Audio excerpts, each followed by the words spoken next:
ডিব্ৰুগড় জিলাৰ খোৱাং গৰিমেই গাঁও নিবাসী আমি আৰু আমাৰ নেটৱৰ্কৰ ইয়াত বহুত ইছ্যু আছে, নেটৱৰ্ক প্ৰব্লেম আছে।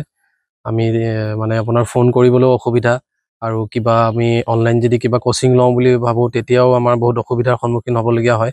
আমাৰ মানে এতিয়া যাওক যিটো সময়ত 5G নেটৱৰ্ক চলি আছে সেই সময়ত আমাৰ ইয়াত 4Gটো নালাগে 3Gয়ে ভালকৈ হয়তো নাপায় মানে নেটৱৰ্ক। আৰু আমাৰ কাষতে LP স্কুল আছে, আজিকালি চব ডিজিটেলাইজ হৈ গ'ল আৰু সকলো বস্তু আমি ফোনৰ পৰা আপলোড কৰিব লাগে, সেইবিলাক ধৰণৰ আমাৰ অসুবিধা বহুত সন্মুখীন হ'বলগীয়া হয়। আৰু আমি এখন এপ্লিকেশ্যন দেখাইছোঁ, আমি MLA ছাৰৰ যোগেদি মানে MLA ছাৰে ফৰৱাৰ্ড কৰি দিছিলে DC কোৰ্টলৈ।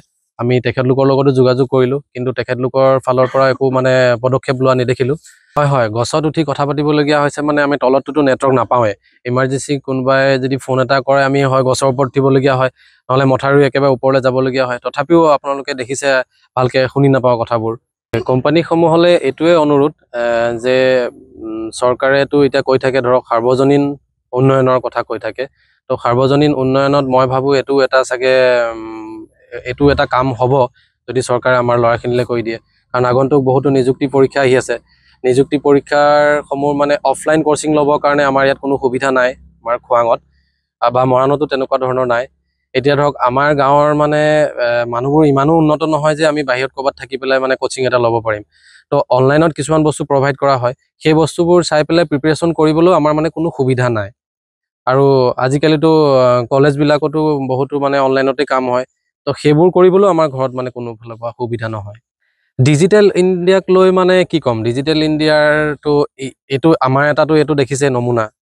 তো আমি দেখা ফালৰ পৰাতো ডিজিটেল ইণ্ডিয়াৰ একো এটা মানে উন্নয়ন হোৱা দেখাই নাই।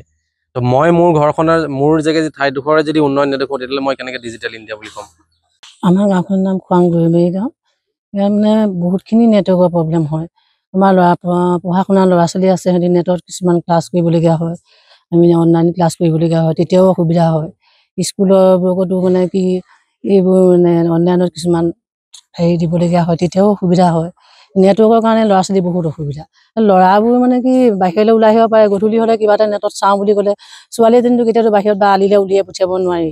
সেইটো কাৰণে অকণমান অসুবিধা হয় আৰু আমাৰ ল'ৰাবোৰতো গছত উঠিয়ে কৰে, আমিতো ভিতৰৰ পৰা চিঞৰ বাখৰ কৰোঁ, কেলৈ উঠিছ পৰিব বুলি ভয়ো খাওঁ। কিন্তু ছোৱালীজনীৰ ক্ষেত্ৰতো সেইখিনি কৰিব নোৱাৰে, গছত সিহঁতি উঠিব নোৱাৰে বা আলিলেওতো উলিয়াই পঠিয়াব নোৱাৰোঁ। কেতিয়াবা বাহিৰলৈ আহিলে আমি লগত আহি দিবলগীয়া হয়, কাৰণ আন্ধাৰ মুন্ধাৰতো ছোৱালীজনী বাহিৰতো মোবাইল চাই কিবা এটা কৰি থাকিব নোৱাৰে, তেতিয়া লগততো মাকজনী থাকিবই লাগিব। Do not forget to like, share and subscribe to the Assam Tribune.